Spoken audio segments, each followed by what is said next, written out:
విద్యుత్ ఆర్టిజన్ సమస్యలను తక్షణమే పరిష్కరించాలని రాష్ట్ర సిఐటియు కార్యదర్శి పాలడుగు భాస్కర్ అన్నారు. కరీంనగర్లోని విద్యుత్ భవన్ ఎదుట ఆర్టిజన్లు చేస్తున్న సమ్మెకు సిఐటియు సంపూర్ణ మద్దతు ప్రకటించింది.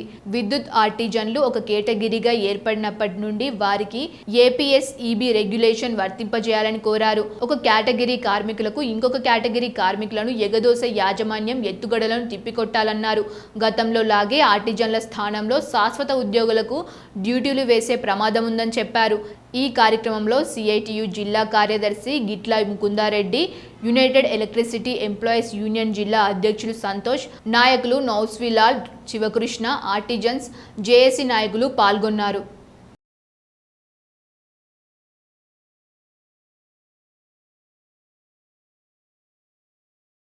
సమ్మె ఈరోజు ప్రారంభించినాము.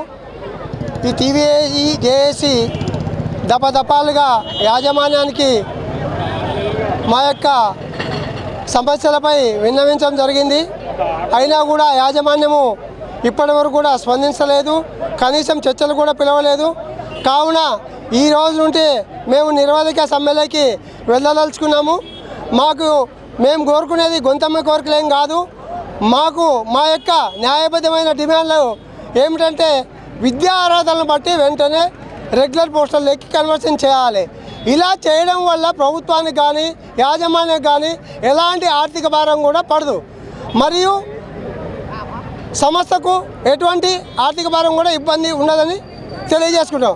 ఈ యొక్క ఆర్టిజన్ల సమస్య గత 2-3 సంవత్సరాల నుండి మేము ప్రభుత్వానికి చెప్పుకుంటూ వస్తున్నా కూడా మా విషయం ఏంటంటే 1946 రూల్స్ మాకు అమలు చేశారు.